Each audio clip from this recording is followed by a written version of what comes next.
Tapos na siya maligo. Fresh na si baby.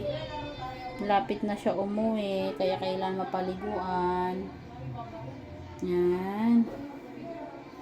Laki-laki niya, oh.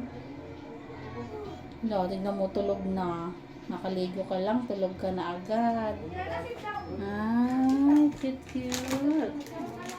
Paliguan mo siya araw-araw, be, ha? Tapos linisin yung pusod, no?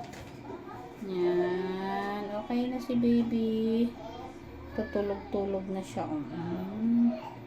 Cute, oh. Yan.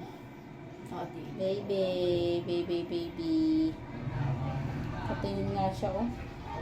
Tulog na. Baby. Malaki ba siya? 3 kilos, oo.